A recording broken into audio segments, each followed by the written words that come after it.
Good morning. Oh, I should not drink this because I wanted to show you how to make espresso chocolate sourdough bread. Let's make it, shall we? Obviously, for this recipe, we need coffee. A good quality espresso would work the best. As you know, a super active starter also matter. In a medium-sized bowl, I'm gonna add 7 grams salt, followed by 10 grams sugar. You can add less or more or use honey. 110 gram coffee and about 14 gram good quality dark cocoa powder. 140 gram water for the rest of the liquid. Mixy. 70 gram active starter, which I fed it 5 hours before. And last but not least, strong bread flour, 350 gram. Use a spatula to bring everything together. Once you lost your patience, use your beautiful hands to just mix the dough until there is no more dry spot. Something like this. Now time to cover it up, let it rest for 30 minutes. 30 minutes later, I'm gonna wet up my hand and give this bad boy a set of stretch and fold. Did you see that? Just after 30 minutes, the dough gained lots of strength.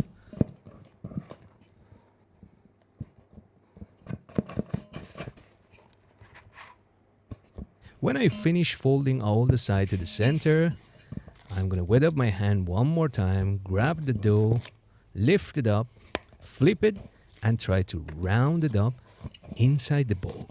Like so, I create even more tension. Beautiful. Just after first fold. This kind of dough with lots of chocolate inclusion and sugar might not feel the same as regular sourdough. So make sure to adjust the hydration according to the flour you are using. Maybe you need to reduce the hydration. The dough rested for another 30 minutes. And now time to perform another set of stretch and fold. Do you see how handleable it is? That's the result of choosing the right hydration for the flour I'm using to bake with. My flour contains 13% protein, which consider very high. Again, after all the folds rounded up, and this time let it rest for 45 minutes. Let's make the inclusion. I'm using the 60% dark chocolate. You can use a mix of dark and milk chocolate or even add nuts if you like. How much? As much as you like. Who dares to tell you how much chocolate you use in your homemade bread? But I'm using a handful of chocolate. 45 minutes later, I'm going to bring the dough on the surface, slightly water up surface, and spread the dough without tearing it, as much as you can. This technique called lamination. Again, as you ask, what is the best time to add the inclusion? This is the best time. Spread the chocolate all over the dough evenly if it's possible, and time to fold and fold and fold. No one knows if you add more chocolate, so add it.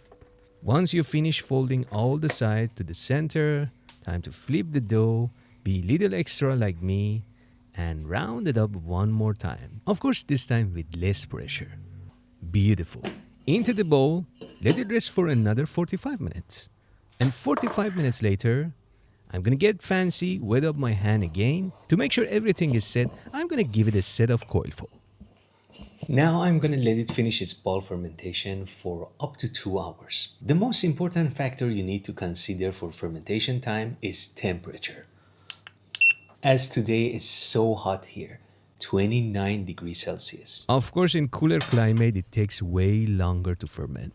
But you're lucky because there are some signs you can check. The dough pulls away from the side of the bowl easily. There are some bubbles and fermentation going on here. It's not sticky. It has doom top. It's puffy, airy. Smells like mocha. I'm gonna give it a bite. Let me show you a good sign of well-fermented dough. If you don't care about all of those signs I mentioned, if you hold the bowl upside down, the dough going to release from the bowl like a piece of cake. Now time to round it up gently and let it sit on the counter for 20 minutes. 20 minutes later, shaping time, and a moment of silence for you to chill.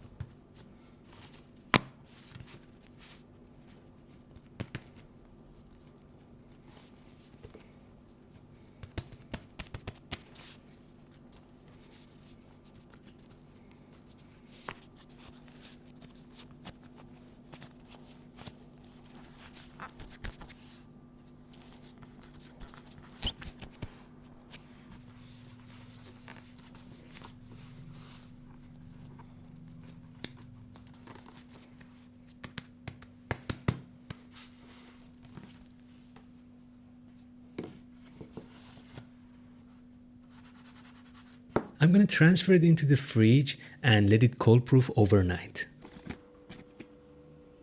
One last tip, if the dough temperature was lower than 25 degrees Celsius, you can let it sit on the counter for 30 minutes to 1 hour, then transfer it into the fridge for cold proof. The next beautiful morning,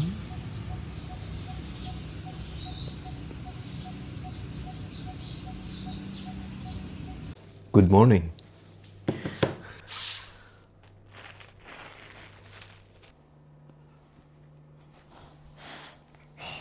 time to transfer the dough on a baking paper or baking mat. Score with confidence.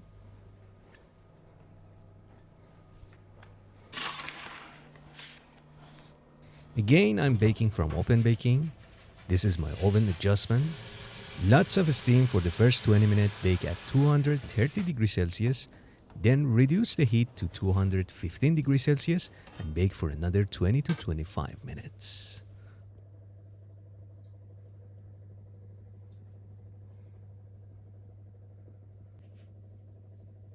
Did you see those blisters?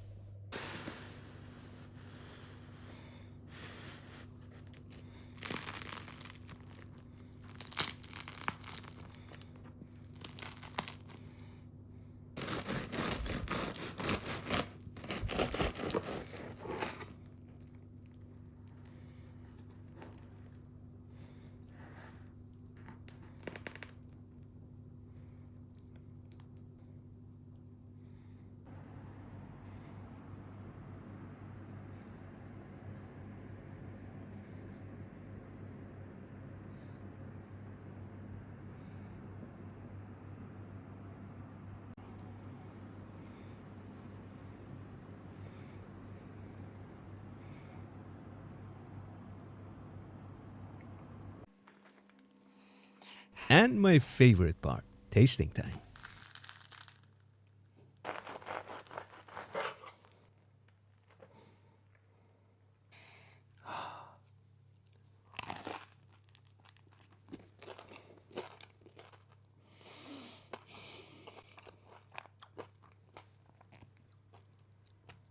This is by far the best chocolate bread I have ever tried. Loaded with flavor, coffee, chocolatey, super aromatic. Tastes like a rich mocha. Amazing. Super soft and fluffy crumb, crispy crust, thanks to the sugar, of course. Ah, I love it. If you want to achieve a beautiful open crumb like this, make sure to not overload the inclusion. But again, who I am to tell you how much inclusion to add in your homemade bread that made by you, right? Keep baking, subscribe my channel so you don't miss my next video, and take good care of yourself.